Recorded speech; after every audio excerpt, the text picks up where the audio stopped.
capturés par force, torturés, violentés, privés de liberté, transportés dans les cales de négriers, mis aux travaux forcés dans des plantations de canne à sucre, de tabac, et la liste est loin d'être exhaustive. Les Noirs, semble-t-il, ont été traumatisés par l'esclavage. Est-ce cela qui justifie aujourd'hui le fait que les Africains n'arrivent pas encore à briser définitivement les chaînes du mythe de la supériorité de l'homme blanc? Mesdames et messieurs, soyez les bienvenus à cette nouvelle édition de Panafricanisme 101 sur la chaîne de télévision panafricaine Frika TV. Et pour répondre à toutes vos attentes, je reçois sur ce plateau Monsieur Simon Yefou, écrivain et historien. Bonjour Monsieur Simon et bienvenue sur le plateau d'Economy First. Bonjour Suzanne et merci de m'avoir invité sur votre plateau de Panafricanisme 101. Et merci d'avoir choisi ce sujet sur l'esclavage parce que nous sommes sur une chaîne panafricaine et nous allons voir tout à l'heure que le panafricanisme est une conséquence de l'esclavage et plus particulièrement de la traite négrière. Et ce sujet tombe d'autant plus au bon moment que c'est en mai dernier qu'on a célébré le 18e anniversaire, s'il faut l'appeler ainsi, de l'adoption par le Parlement français d'une loi qui dit que l'esclavage en général et la traite négrière en particulier était un crime contre l'humanité. Donc cela tombe à point nommé puisque nous allons voir que effectivement c'était un crime perpétré par l'homme contre sa propre espèce. Je dis également un grand bonjour à tous les panafricanistes dispersés dans les 4 points cardinaux. Et bonjour aux techniciens grâce auxquels nous sommes écoutés et regardés à travers le monde. Avant donc d'entrer de plein pied dans ce programme, nous vous proposons, chers téléspectateurs, un vox pop réalisé dans les villes africaines. Des Africains ont donné leur point de vue sur l'esclavage. C'est dans quelques secondes.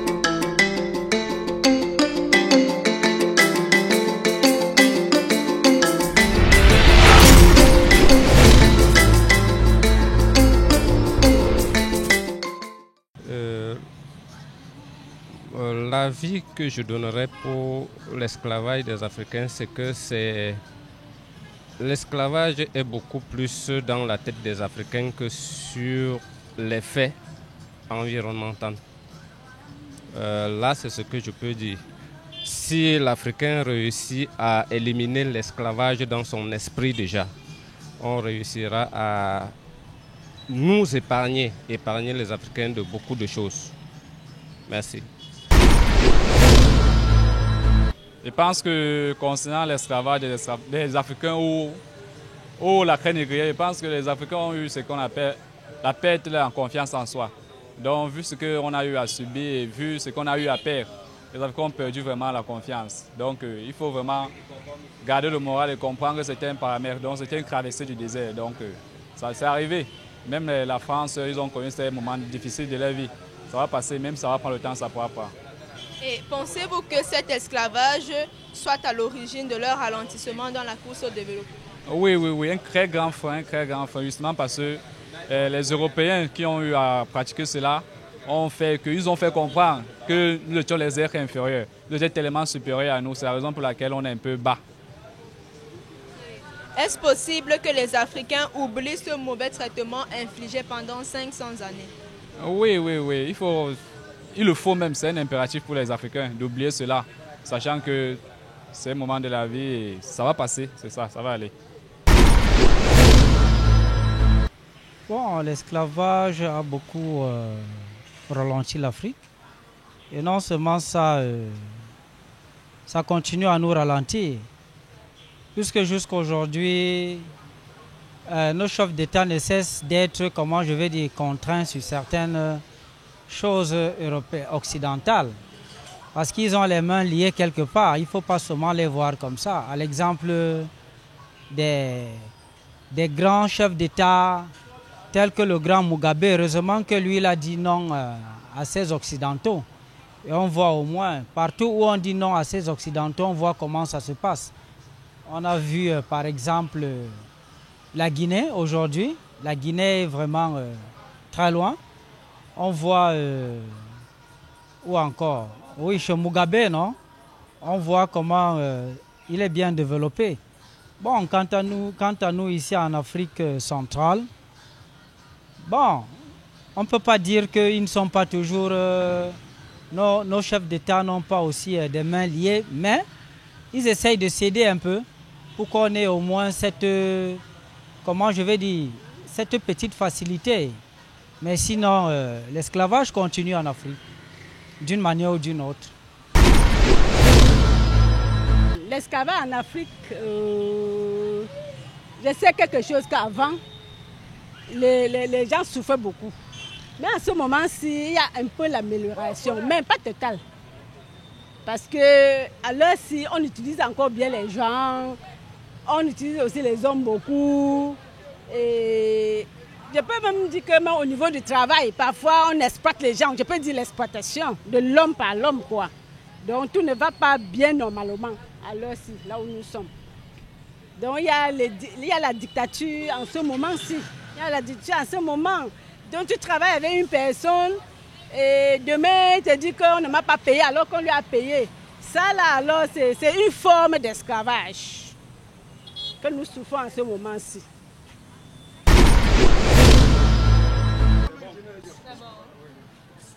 Bonjour monsieur. Bonjour madame. Comment définissez-vous l'esclavage? Bon, avant tout, j'aimerais définir l'esclavage sur deux angles. Sous un angle historique, l'esclavage, pour moi, a été le fait de contraindre un peuple ou une personne à faire des travaux sous la domination d'un fouet, d'une certaine violence.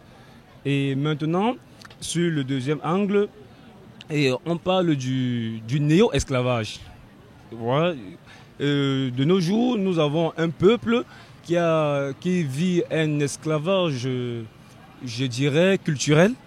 Oui, culturel et qui a un impact pas seulement positif, mais aussi très négatif. Donc, à mon avis, c'est en quelque sorte ça l'esclavage. Pensez-vous que l'esclavage des Africains soit une cause du sous-développement du continent? Oui, généralement, nous pouvons constater que le mot esclavage, d'abord, a tout son sens péjoratif. Vous savez, quand on parle d'esclavage, on entend quelque chose de défavorable quand même. Et parler voir ça dans un prisme positif pour les Africains qui ont le plus subi l'esclavage en Afrique, c'est pas trop une évidence de parler dans un sens positif. Mais sinon, quand même, sur le deuxième angle que j'ai d'abord énuméré, l'esclavage, sur le plan culturel, peut être partiellement, vous voyez, très partiellement, partiellement quelque chose aux Africains.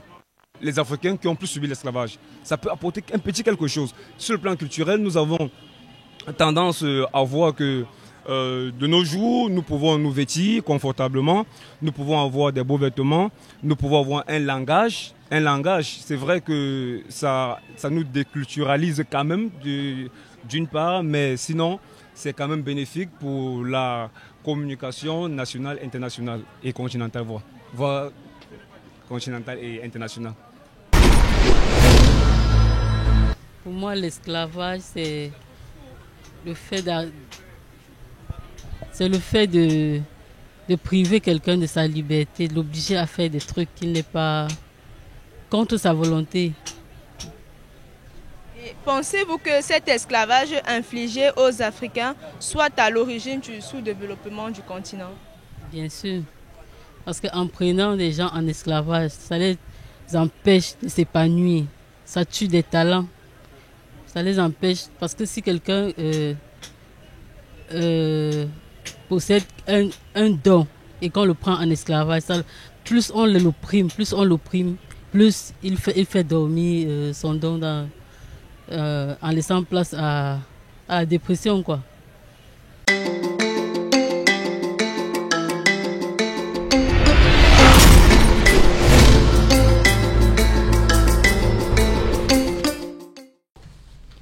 De retour donc sur ce plateau, je me retourne vers vous, Monsieur Simon Yefou. Vous avez suivi attentionnellement ce Vox Pop réalisé par notre jeune équipe. Chacun a donné son point de vue sur l'esclavage. Chacun a dit à son niveau ce qu'il entendait par esclavage. Vous, en tant qu'historien, dites-nous, c'est quoi l'esclavage? Justement, Suzanne, j'ai beaucoup été flatté par ce Vox Pop. Je me rends compte que peut-être beaucoup d'Africains savent ce que c'est que l'esclavage. Et malheureusement, beaucoup n'en savent pas grand-chose. Cela veut dire qu'il y a un déficit de connaissances historiques là-dessus. Sinon, Suzanne, quand on parle d'esclavage, il s'agit tout simplement de la situation d'un être humain qui perd sa liberté au profit d'un autre être humain. C'est-à-dire qui est mis au service d'un autre être humain. Et c'est la forme, on peut dire que c'est la pire forme de suggestion qui a jamais existé dans l'histoire. Parce que l'esclavage consiste non seulement pour celui qui est esclave à perdre ses libertés principales, notamment la liberté de mouvement, la liberté d'action, mais aussi à se mettre au service, c'est-à-dire à travailler pour le compte d'un maître, sans salaire et généralement sous la contrainte.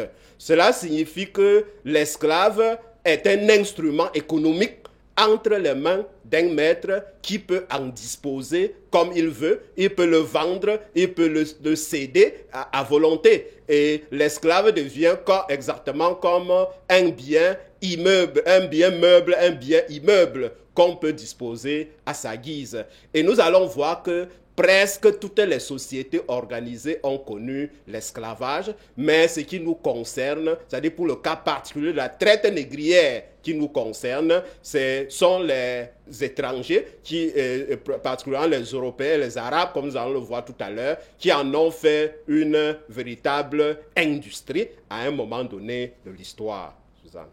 Oui, Monsieur Simon Yefou, qui sont au juste les premiers investigateurs de cet esclavage? Bien, en ce qui concerne les instigateurs de l'esclavage, on peut dire a priori que l'esclavage est aussi vieux que le monde.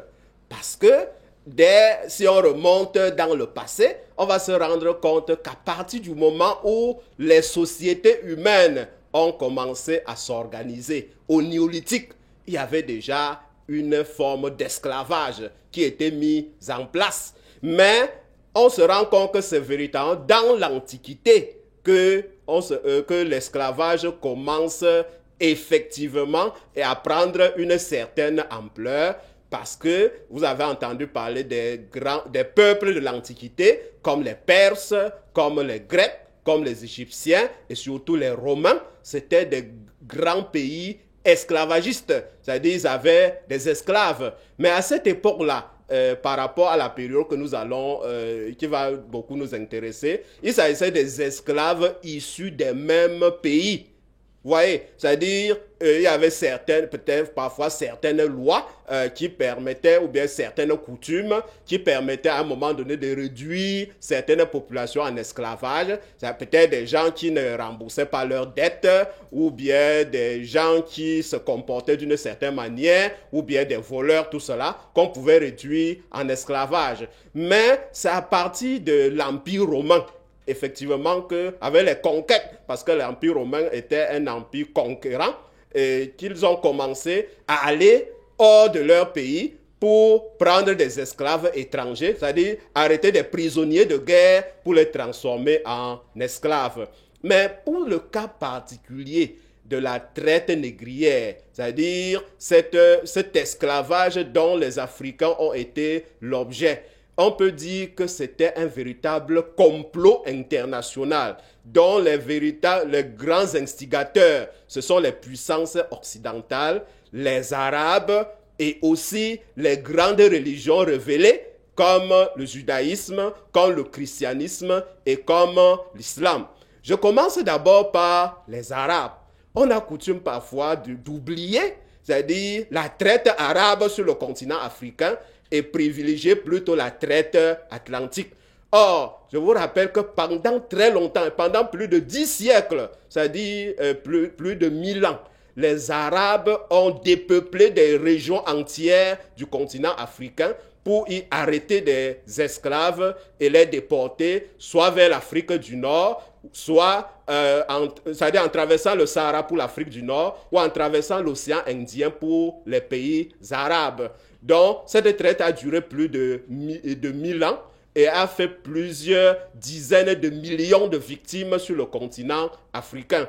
Et cette traite a donc duré plus longtemps que la traite perpétrée par les Européens, qu'on appelle la traite atlantique, au cours de laquelle les Européens venaient en Afrique chercher les esclaves pour les amener dans les plantations.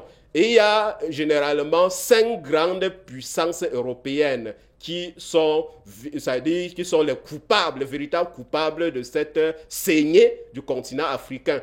Et la première de ces puissances, c'était le Portugal.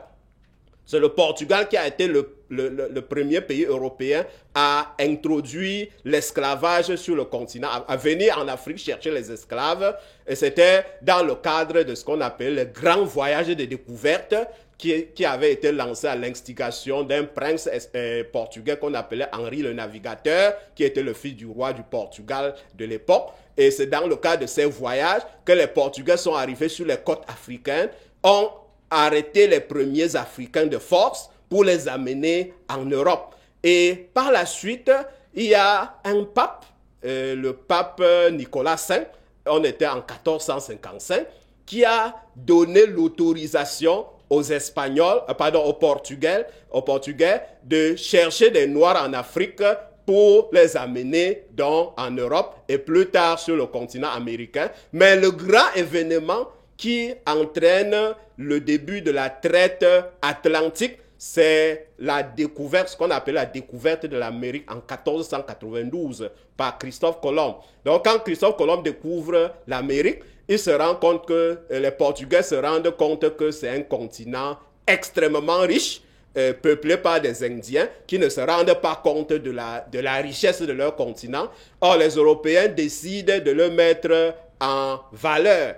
Et les premières populations vers lesquelles ils se tournent, ce sont les Indiens ou bien les Amérindiens, c'est-à-dire les premiers habitants de l'Amérique. Ils commencent à les faire travailler dans les mines, dans les plantations, mais les Indiens étaient trop fragiles. Ils mouraient par centaines de milliers, victimes parfois des maladies introduites par les Européens et des conditions de vie des travailleurs. Et c'est un prêtre du Pérou qui s'appelait Bartolomé de Las Casas, qui a suggéré au gouvernement portugais et même espagnol de venir en Afrique chercher des esclaves pour les amener en Amérique, pour qu'ils travaillent dans ce qu'on appelait le Nouveau Monde. Et j'ai dit que la découverte de l'Amérique, c'est en 1492, et vers 1520, c'est-à-dire moins de 20 ans après la découverte de l'Amérique, la première cargaison, le premier bateau chargé d'esclaves quittait le continent africain pour l'Amérique. Et c'était le début de ce qu'on appelle la traite négrière. Ça, c'était le Portugal qui a commencé cela, suivi par l'Espagne, par la Hollande. Mais la traite va véritablement s'industrialiser lorsque la France et la Grande-Bretagne vont y entrer. On était déjà en 1674, quand les Britanniques et les Français ont commencé à pratiquer ce commerce, qui va devenir une véritable industrie, qui va durer 4 siècles. Je dis que la traite arabe a duré 10 siècles. Celle des Occidentaux sur le continent africain va durer 4 siècles, du 15e au 19e siècle et même jusqu'au début du 20e siècle. Parce qu'à un moment donné, quand on a parlé de l'abolition de la traite négrière, elle a continué à être pratiquée dans plusieurs régions. Et aussi, également, Suzanne, je voulais aussi, j'ai parlé d'un complot, international. Il y a eu au XVIIIe siècle ce qu'on appelle les philosophes des Lumières. Vous avez entendu certainement des Voltaire, les Jean-Jacques Rousseau et consorts. Ce sont des gens qui ont justifié la traite négrière, c'est-à-dire le fait qu'on vienne en Afrique chercher des Noirs pour les amener en Amérique. quelqu'un comme Voltaire, qu'on dit être un philosophe de liberté, possédait des intérêts dans une compagnie esclavagiste. Vous voyez? Et également, j'ai dit tout à l'heure, les religions. Vous avez les grandes religions révélées. Si nous prenons le judaïsme, dont le livre originel, c'est l'Ancien Testament. L'Ancien Testament justifie pratiquement la traite négrière, c'est-à-dire le fait de prendre les Africains comme des esclaves, dans le cas de ce qu'on appelle la malédiction de Noé. C'est-à-dire, il paraît que Noé, c'est-à-dire que ce que la Bible nous raconte, et beaucoup y ont cru, avait maudit l'un de ses enfants qui est devenu noir, et c'est l'ancêtre des noirs, et il a dit que tous ceux-là seront les serviteurs des autres. Donc des gens y croient, dur comme fer. Nous avons l'islam, il y a plusieurs versets du Coran, des sourates, parfois des sourates entières, qui justifient l'esclavage des Noirs d'Afrique. Je vous rappelle qu'à la naissance de l'islam, au 7e siècle, à l'époque même du prophète Mahomet, le tout premier muezzin de l'islam, c'est-à-dire celui-là qui appelle à la prière, c'était un esclave venu d'Afrique, qui était donc en Arabie à l'époque, parce qu'il avait une grosse voix, celui qui appelait à la prière. Donc c'était un esclave, c'est-à-dire on est au 7e siècle après Jésus-Christ, donc la traite négrière était déjà pratiquée. Et le christianisme n'est pas étranger à tout cela. Vous savez que les grands conciles de l'Église catholique ont légitimé la traite, c'est-à-dire l'esclavage, et plus tard la traite négrière. Vous voyez ce qu'on appelle les grands princes de l'Église, comme Saint Augustin et Saint Thomas d'Aquin, dans leurs écrits, et justifient le fait qu'on puisse prendre d'autres, que les humains puissent prendre des autres comme des esclaves.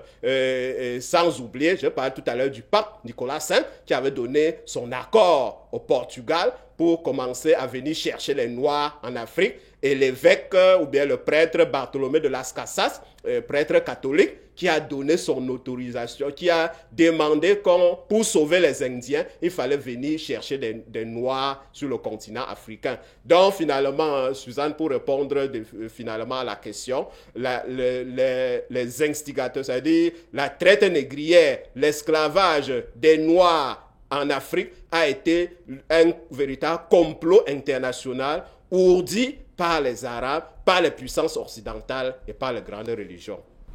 Comment donc, M. Simon Yefou, les Africains ont-ils eu l'imagination fertile au point de penser que pour gagner de l'argent, il fallait vendre son frère?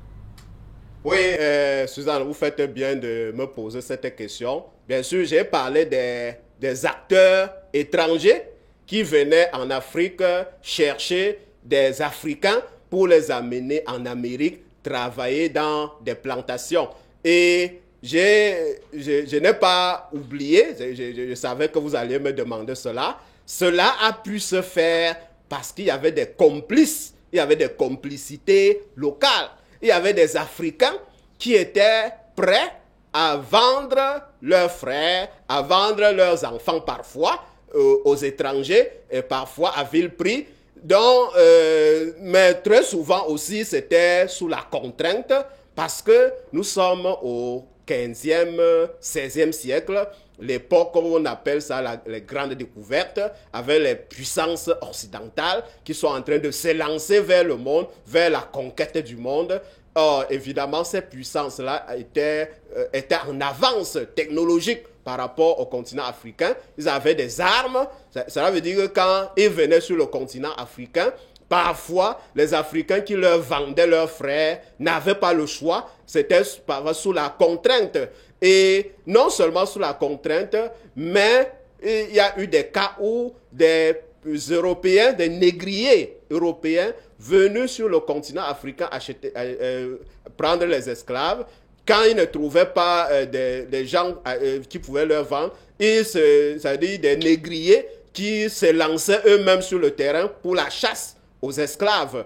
Donc, cela veut dire que, et je vous rappelle aussi que à cette époque-là, j'ai parlé de la Grande-Bretagne tout à l'heure, quand ce pays est entré dans le commerce de la traite négrière, il a inventé ce qu'on appelle le commerce triangulaire. Le commerce triangulaire consistait pour les bateaux négriers à quitter le continent européen chargés de pacotille les pacotiers, ce sont les marchandises de médiocre valeur. Et quand ces bateaux négriers arrivaient sur le continent africain, sur les côtes africaines, ils échangeaient ces pacotiers contre des esclaves. Vous imaginez, des marchandises de médiocre valeur contre des êtres humains. Et après cela, ils amenaient ces esclaves en Amérique pour travailler dans les plantations, et les bateaux rentraient sur le continent européen chargés des fruits tropicaux, d'or, de cacao, ainsi de suite, de sucre. Et donc, on a parlé de commerce triangulaire, c'est-à-dire qui se passait de l'Europe à l'Afrique, à l'Amérique. Donc, ici en Afrique, il y a eu des acteurs de ce commerce. Il y a des gens qui se sont rendus compte qu'ils pouvaient tirer profit dans ce commerce. Et parmi eux, il y avait des rois, des rois africains qui, à un moment donné, quand ils ont vu ce commerce, ils ont dit pourquoi pas aussi sacrifier une partie des populations pour s'enrichir, pour entrer aussi dans le commerce international. Donc, pour répondre à la question, très souvent, il y a des Africains qui sont livrés aussi à ce commerce en arrêtant leurs frères pour les vendre aux esclavagistes, parfois sous la contrainte, parfois aussi, il y a des gens qui prenaient des initiatives personnelles pour aussi s'enrichir et entrer dans le commerce mondial. Dans le cas de la mondialisation, on a parlé même du début de la mondialisation à cette époque-là. C'est-à-dire des gens qui voulaient aussi tirer profit, quitte à vendre leurs frères, vendre leurs sœurs, ou bien à vendre une partie de la population pour atteindre leurs objectifs. C'est une nouvelle production de Panafricanisme 101 sur les antennes de Frika TV. Le décor étant déjà planté, ça fait déjà une vingtaine de minutes. Monsieur Simon Yefou, je reviens vers vous. Comment comprendre le code noir de Louis XIV qui eut en son article 44 notamment dénie tout droit juridique et officialise le statut des esclaves comme des biens meubles que l'on peut posséder, vendre ou échanger, et bien d'autres articles légitimement le châtiment corporel et la peine de mort. Et effectivement, Suzanne, ce fameux code noir, c'est-à-dire c'est la véritable manifestation de la méchanceté des négriers contre les esclaves. Et pour éclairer un peu la lanterne des téléspectateurs, le code noir, c'est un code, c'est-à-dire une loi française qui a été promulguée en mars 1685 par le roi Louis XIV. Et c'était à peu près 11 ans après son arrivée au pouvoir comme monarque absolu, parce que Louis XIV, il est devenu roi tout jeune. Il a fallu qu'une régence soit assurée. Et je vous rappelle que Louis XIV devient effectivement monarque absolu de la France en 1674, qui coïncide à l'année d'entrée de la France dans le commerce des esclaves. C'est au cours de cette année 1674 que le premier navire français ont quitté les ports français pour l'Afrique, pour échanger la pacotille contre les esclaves et les amener en Amérique. Donc, 11 ans à peu près plus tard, et à l'initiative de son principal ministre qui s'appelait Colbert, Louis XIV a cru devoir réglementer le commerce des esclaves en promulguant cette loi donc qu'on appelle le Code noir, dont l'objectif principal était de fixer le statut civil et pénal des esclaves et fixer les relations qui devaient exister entre les maîtres et les esclaves. Et vous avez bien fait de relever ce fameux article 44 de ce code qui dit que l'esclave est un bien mis à la disposition du maître. Donc quand vous êtes un bien à la disposition du maître, ça veut dire que le maître peut user et même en abuser à sa guise. Donc l'esclave, cette loi donne pratiquement le droit de vie et de mort au maître sur l'esclave. Même comme il essaie aussi de dire certaines comme si les esclaves ont des droits. Or, en réalité, les esclaves n'avaient que des devoirs envers les maîtres. Et vous avez aussi bien fait de relever ces dispositions où les esclaves pouvaient être pratiquement mutilés. Il était dit dans ce code que si un esclave tente de fuir son maître ou bien refuse de travailler, d'accomplir son travail, et qu'il est rattrapé après une tentative de fuite, on devait lui couper le bras. Et ensuite, en cas de récidive, on devait lui couper le pied. Et en cas de récidive, il devait être tout simplement exécuté, c'est-à-dire purement et simplement tué.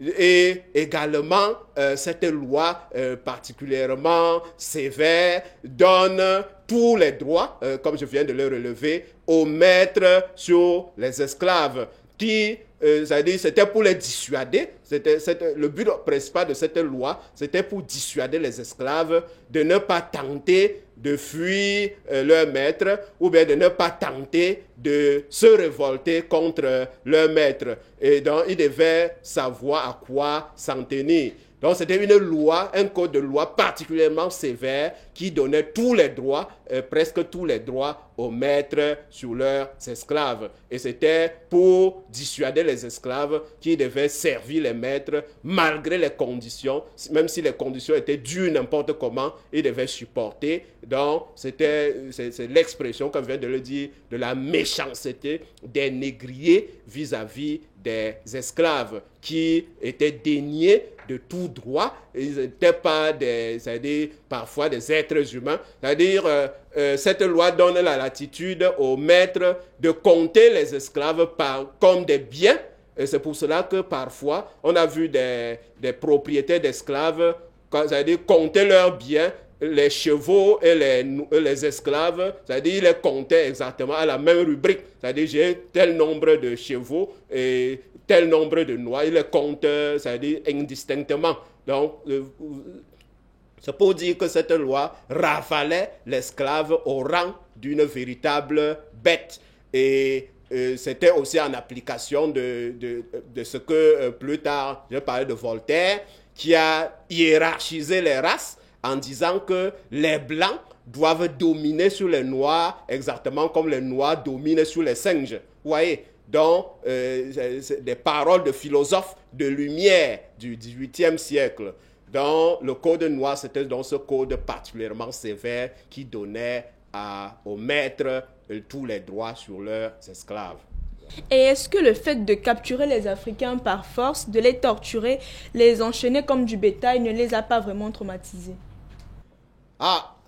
Suzanne, c'est-à-dire la question ne peut même pas être posée en matière de traumatisme. Cette pratique, c'est-à-dire l'esclavage et pratiquement la traite négrière a été particulièrement traumatisante, aussi bien pour les Africains restés sur le continent que pour les esclaves qui étaient amenés en Amérique. Vous voyez, parce que il y a d'abord les conditions dans lesquelles les esclaves étaient capturés. Je vous rappelle que c'était au cours de véritables guerres, au cours desquelles tous les moyens étaient parfois utilisés pour capturer les esclaves. Parce qu'il y a des gens qui ne voulaient pas se laisser. Ce n'est pas dire que les gens s'offraient au premier venu pour être transformés en esclaves. C'était des guerres au cours desquelles les négriers, les chasseurs d'esclaves, utilisaient parfois tous les moyens pour les capturer. Et donc, cela veut dire que parfois, pour capturer une seule personne, il fallait tuer 3 ou 4 ou 5 personnes pour capturer une personne. Et ça vous donne déjà une idée du nombre de morts, c'est-à-dire avant même qu'on ne prenne les esclaves. Et une fois que les esclaves étaient capturés, ils étaient soumis à des conditions rudes, enchaînés. Ils étaient enchaînés avant d'être acheminés à pied vers les régions côtières où se situaient les bateaux négriers. Et pendant tout le trajet, ça pouvait être parfois des centaines de kilomètres à pied et sous des intempéries parfois rudes. Et j'ai parlé tout à l'heure de la traite arabe tout à l'heure. Par exemple, quand les Arabes quittaient l'Afrique du Nord pour venir en Afrique noire, capturer des esclaves, c'était pour traverser le désert du Sahara. quand vous avez certainement entendu parler de la rudeur du désert du Sahara. C'est-à-dire, pour traverser le désert du Sahara, ce n'est pas chose facile. Or, l'histoire nous raconte que parfois, lors de la traversée, les négriers préféraient parfois donner de l'eau à leurs chameaux plutôt qu'aux esclaves. Vous imaginez, ça veut dire que les esclaves étaient parfois moins que des bêtes. Et beaucoup, d'où ce traumatisme-là pour ceux qui parvenaient à arriver à destination. Donc ceux qui restaient sur le continent étaient traumatisés. Maintenant, arrivés sur les côtes, il y a ce fameux voyage de la traversée de l'océan Atlantique. Je vous rappelle que l'océan, entre l'Amérique et l'Afrique, il y a 5000 km d'océan qu'il fallait traverser. Et les bateaux, ce qu'on appelait bateaux à l'époque, c'était des espèces de petits bateaux qui n'avaient pas de confort, qui étaient parfois victimes de naufrages.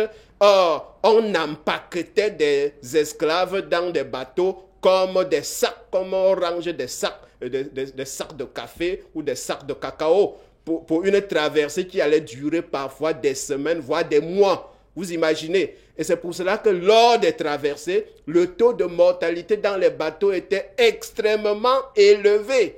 Et parfois, en tout cas, l'histoire nous raconte aussi qu'il y a des requins. Il y a des requins qui suivaient les bateaux des négriers, parfois parce que de temps en temps, quand quelqu'un mourait dans le bateau, on le balançait dans l'océan et les requins s'en régalaient. C'est pour cela qu'ils suivaient, les cargaisons d'esclaves étaient suivies régulièrement par des requins qui attendaient des proies qui devaient venir de ce bateau, d'où le traumatisme de la traversée. Maintenant, une fois sur le continent américain, il y avait aussi l'humiliation, la grande humiliation de la vente, être vendu aux enchères sur la place publique.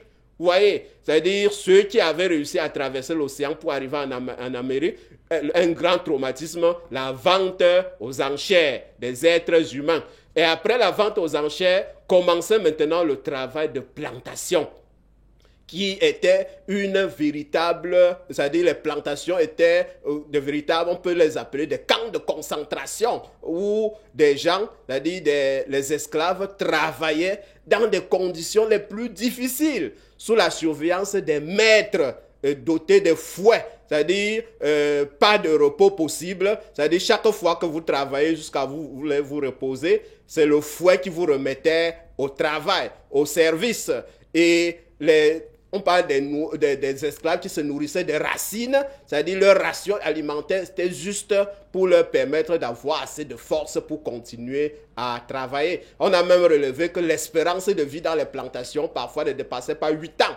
Vous voyez, donc il y a eu un véritable traumatisme.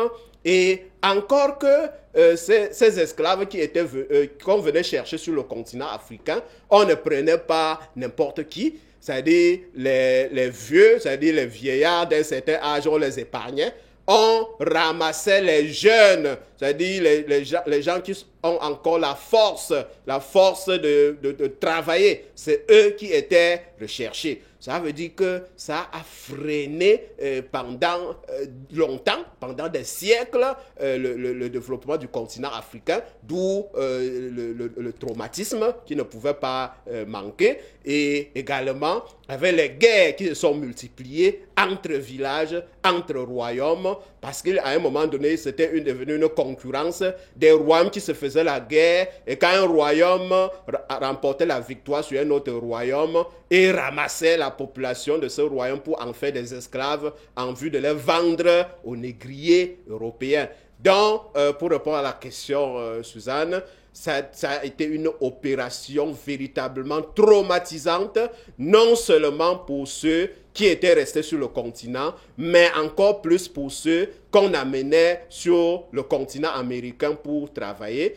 Et encore, comme nous allons le voir tout à l'heure, même les générations actuelles, c'est-à-dire que ce traumatisme n'est pas seulement resté dans l'histoire, on peut dire qu'il a traversé les âges pour se répercuter même dans le monde contemporain ou bien dans la période actuelle. Parce que nous allons voir que après la traite négrière, quand la traite négrière a finalement été abolie vers le milieu du 19e siècle, les Européens, les puissances occidentales ont trouvé une autre manière de continuer cet esclavage sur le continent africain à travers la colonisation. Parce que la colonisation, c'est une autre phase de l'esclavage. Parce que cela consistait à faire comme si on n'amenait plus les Noirs en Amérique et que l'esclavage était terminé, alors que cela consistait à les mettre en esclavage sur leur propre continent, avec notamment les travaux forcés qui étaient pratiqués pendant la colonisation. D'où le traumatisme qui a continué sur le continent africain, parfois jusqu'à la période actuelle. Justement, est-ce que ce choc émotionnel violent ne justifie-t-il pas la peur que les Africains continuent d'avoir aujourd'hui vis-à-vis à l'homme blanc?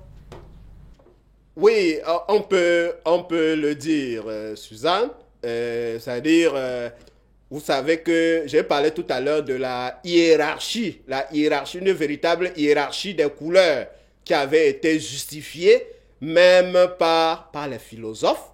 Il y a certains qui ont intérioriser pratiquement cette hiérarchie des couleurs, comme pour dire que la peau noire est maudite et qu'il faille plutôt chercher la peau blanche, vous voyez, ou bien que c'est la peau blanche qui est le véritable salut, alors que ce n'est pas du tout le cas. Donc, il y a eu ce traumatisme qui a presque continué jusqu'à la période actuelle.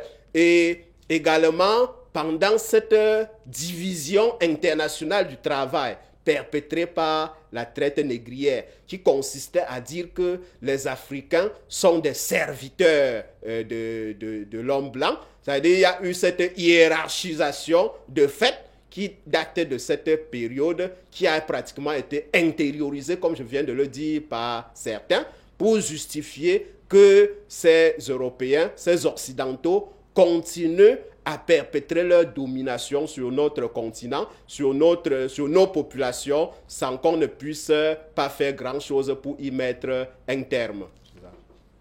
Et cet ensemble de troubles provoqués dans l'organisme par une lésion de blessures graves, est-ce que ce traumatisme dû à l'esclavage n'est pas l'une des causes centrales des échecs du panafricanisme tel que souhaité par les pères fondateurs, à savoir l'indépendance de l'Afrique et la solidarité entre les peuples? Suzanne, je dirais oui et non.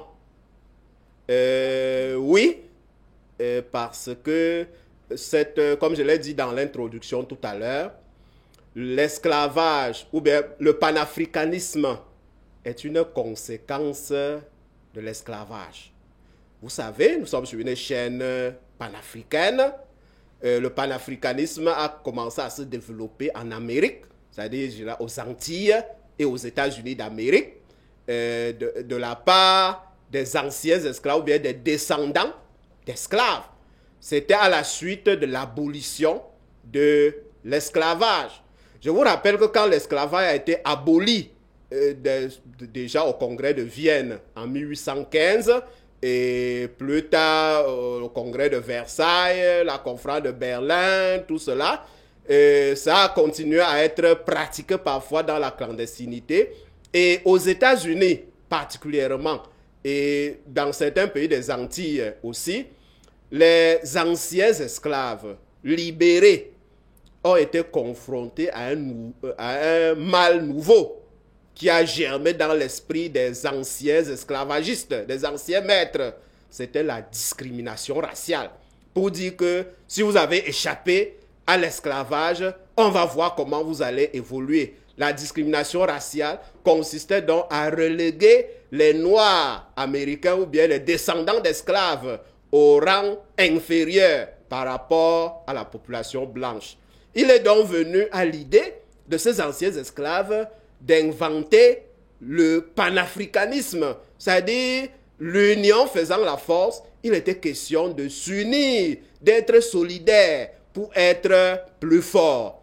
Donc, comme l'union fait la force, ils ont prôné l'unité des États africains, l'unité de tous les Noirs de l'Afrique et de la diaspora. Et certains, comme Marcus Garvey, préconisaient même purement et simplement le retour en Afrique de tous les Noirs de la diaspora, c'est-à-dire tous ces Noirs qui ont été amenés en Amérique contre leur gré. Il demandait que ces Noirs-là puissent rentrer sur le continent africain. Donc ça, c'est le panafricanisme qui est une conséquence de l'esclavage, puisque ces Blancs-là, réactionnaires, ont entrepris toutes les méthodes. Vous avez certainement entendu parler d'une organisation terroriste qui existait aux États-Unis qu'on appelle le Ku Klux Klan, qui consistait à utiliser la violence parfois la plus extrême contre les Noirs pour les empêcher d'évoluer. Et je vous rappelle aussi qu'aux États-Unis d'Amérique, le problème de l'esclavage, de l'abolition de l'esclavage a causé une guerre civile particulièrement meurtrière aux États-Unis qu'on appelle la guerre de sécession, parce que en 1861, il y a élection présidentielle aux États-Unis, il y a l'un des candidats, il s'appelait Abraham Lincoln, qui dit que s'il est élu président, il va abolir l'esclavage. Or, l'esclavage était encore pratiqué par les États du sud des États-Unis, alors que les États du nord, qui étaient plus industrialisés, ne sentaient plus la nécessité de continuer à pratiquer l'esclavage. Comme Abraham Lincoln a été élu, il a donc décidé de mettre en application son programme, c'est-à-dire l'abolition de l'esclavage. Les États du Sud ont refusé cela et ont entrepris une guerre de sécession, c'est-à-dire ils voulaient se séparer des États-Unis d'Amérique pour continuer à pratiquer l'esclavage. Malheureusement pour eux, la guerre a duré 4 ans et en 1865, ces États du Sud esclavagistes ont été écrasés par les États du Nord, d'où l'abolition, la loi abolissant l'esclavage promulguée aux États-Unis en 1865. Bon, ceux-là sont vengés en assassinant Lincoln. Malheureusement pour eux, la loi était déjà passée et l'esclavage a été aboli. Ils ont créé, comme j'ai parlé tout à l'heure, le Ku Klux Klan. Ils ont entrepris la discrimination raciale. Il est donc venu à l'idée de ces Noirs de se organiser à travers le monde pour être plus forts, pour être plus puissants. Et également, tout à l'heure, j'ai dit, oui, c'est-à-dire, c'était donc le panafricanisme est une conséquence de l'esclavage.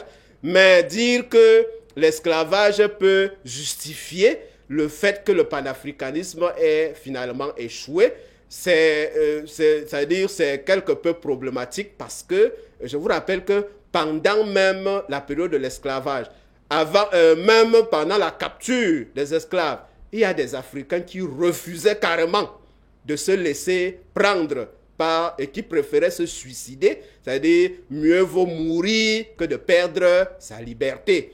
Et ceux qu'on réussissait à amener, c'est-à-dire à faire entrer de force dans les bateaux pour les amener en Amérique, il y avait parfois des révoltes d'esclaves pendant la traversée. Il y a eu des cas où des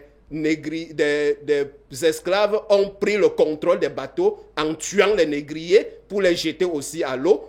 Malheureusement, parfois, ils ne savaient pas quoi faire pour s'en sortir et tombaient aussi parfois entre les mains d'autres négriers. Donc, pour dire que les esclaves n'acceptaient pas toujours leurs conditions.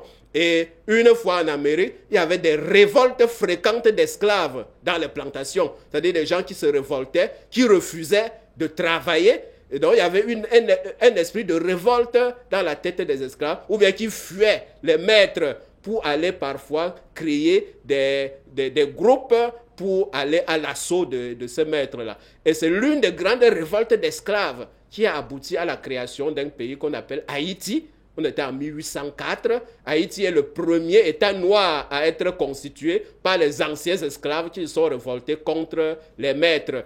Et on peut dire aussi que ces panafricanistes ont pris le relais, c'est-à-dire ces fondateurs du panafricanisme, les Marcus Garvey, les Webb Dubois, les Sylvester Williams et consorts, ils ont pris le relais de ces esclaves qui refusaient d'accepter leurs conditions d'esclaves, qui se révoltaient en prônant cette solidarité entre les Noirs. Et le relais a aussi été pris par ceux-là qui, dans les années 50-60, les Martin Luther King, les Malcolm X, ont pris la relève pour défendre les droits civiques pour la défense des droits civiques des Noirs américains et les ont finalement obtenus. Donc pour dire que l'union fait la force.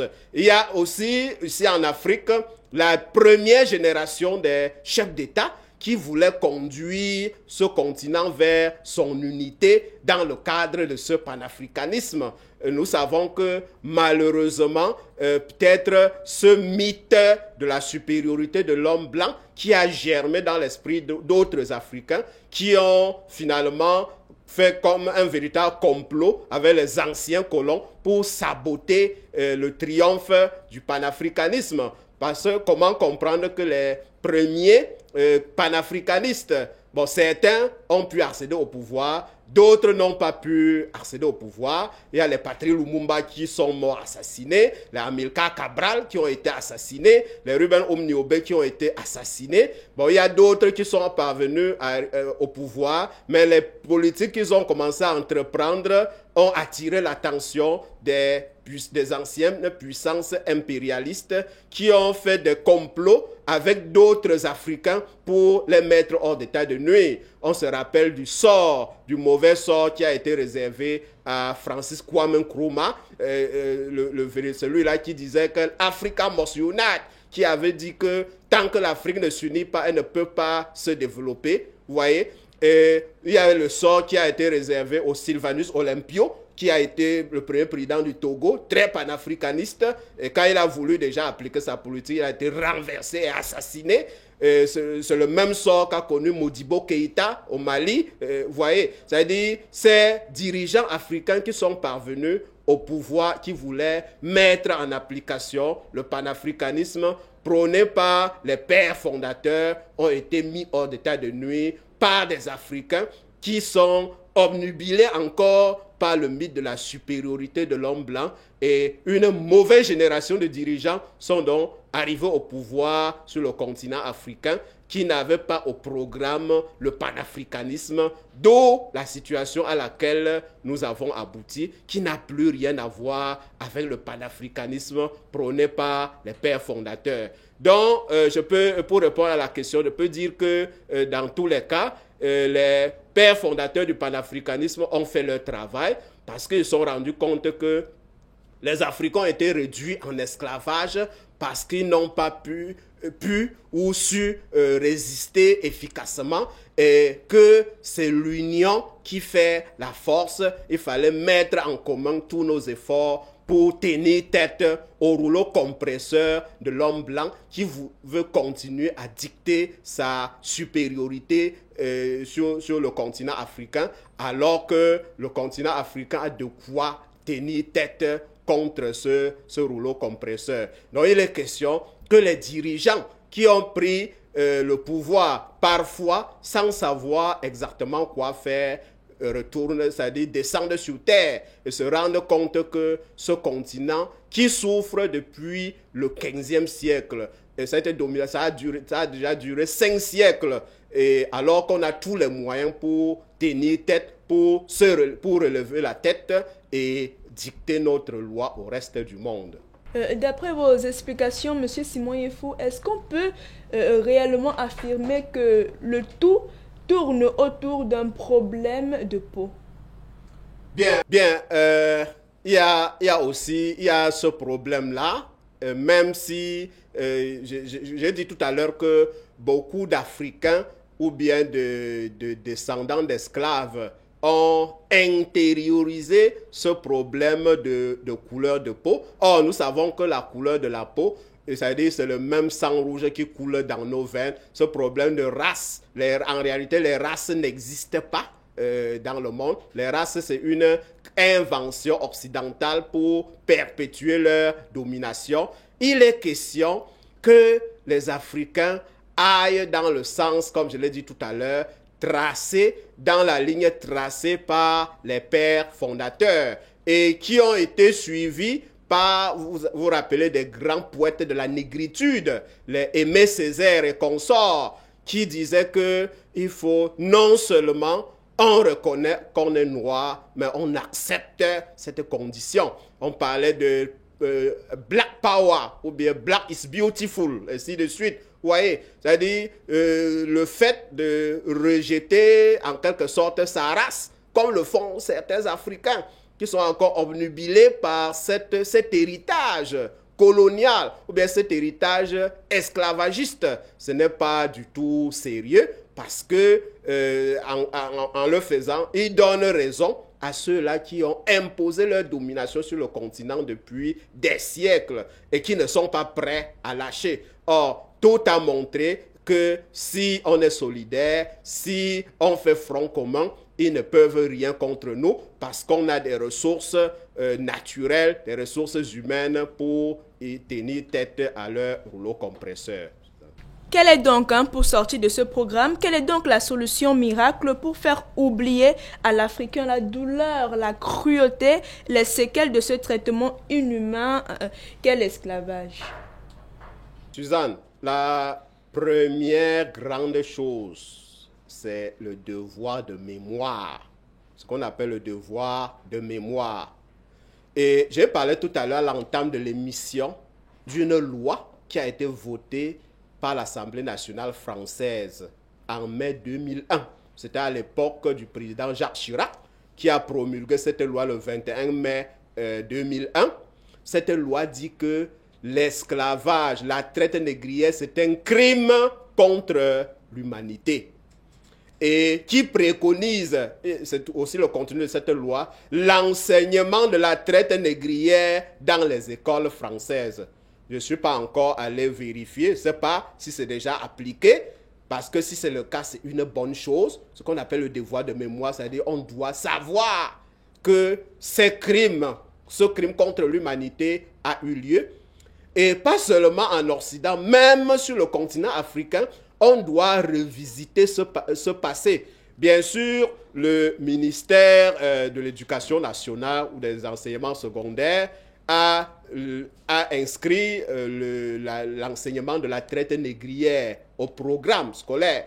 Donc, il y a le programme de la classe de 4e où on enseigne la traite négrière, c'est-à-dire les origines, le développement et les conséquences de la traite négrière. Donc, il y a déjà ce devoir de mémoire, on doit connaître ce passé-là. Mais pas pour se venger, mais pour savoir quelle a été cette situation et qu'est-ce qu'il y a lieu de faire pour que les mêmes causes ne produisent pas les mêmes effets. Et également, à la suite de cela, du vote de cette loi, il est question aussi d'attendre les mesures d'accompagnement. Parce que le Parlement français a juste voté la loi. Or, il y a des mesures d'accompagnement qui doivent suivre. Je vous rappelle que pendant le commerce triangulaire a énormément enrichi le continent européen. C'est pendant cette période que des pays comme l'Angleterre, que la France, tout cela ont accumulé des capitaux qui leur ont permis de lancer leur révolution industrielle au 18e, 19e siècle. Ça veut dire que c'est ce qui leur a rendu de grandes puissances mondiales, alors qu'ils n'ont pas parfois de base solide pour être de grandes puissances. Donc, ils ont des devoirs vis-à-vis de ce continent qui les a enrichis, parce que c'est le travail des esclaves noirs qui les a enrichis. Et aux États-Unis d'Amérique, c'est le travail des esclaves noirs, notamment au sud des États-Unis, qui a bâti la puissance des États-Unis d'Amérique pour qu'ils deviennent actuellement le pays le plus puissant du monde. Donc, ces gens-là ont des devoirs de mémoire et même de réparation vis-à-vis de ce continent qu'ils ont asservi et pillé pendant des centaines d'années. Et également, une autre façon de s'en sortir, c'est la prise de conscience du continent, des habitants du continent africain, qui parfois arment la main qui doit les abattre, ou bien donne le fouet qu'on va utiliser pour les fouetter aux mains des Occidentaux. Il est question, le moment est venu plus que jamais aux Africains de se mettre ensemble pour dire non à la perpétuation de cette domination-là. Et le continent africain a les moyens nécessaires. Je vous rappelle que l'Afrique, c'est 30 millions de kilomètres carrés et l'Europe, c'est 10 millions de kilomètres carrés. Donc l'Europe, qui est une grande puissance mondiale, si on réunit tous ces pays, c'est le tiers du continent africain. Et l'Europe est pratiquement surpeuplée. La densité en Europe, c'est près de 70 habitants au kilomètre carré. En Afrique, c'est une trentaine d'habitants au kilomètre carré. Ça veut dire qu'il y a encore des espaces en Afrique. Il y a les terres arables sur le continent africain.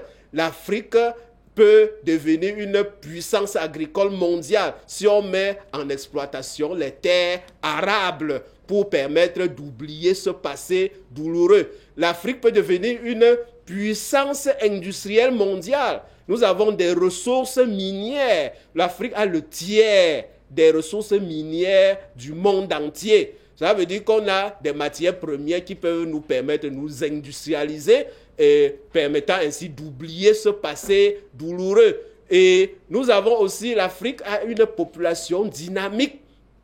Sur les 30 millions de kilomètres carrés, habitent déjà 1,2 milliard d'habitants. L'Europe n'est qu'à 700 millions d'habitants. L'Afrique a 1,2 milliard d'habitants. Et en Europe, il y a une crise démographique avec un faible taux d'accroissement naturel. En Afrique, il y a un dynamisme démographique avec un fort taux d'accroissement naturel qui est un atout, un véritable atout pour le futur. Donc, les Africains peuvent compter sur cette puissance démographique au lieu que les Africains quittent massivement leur continent, traversent le désert du Sahara au péril de leur vie, traversent la Méditerranée au péril de leur vie pour aller parfois être des esclaves des temps modernes sur le continent africain, au continent européen ou bien dans le monde arabe.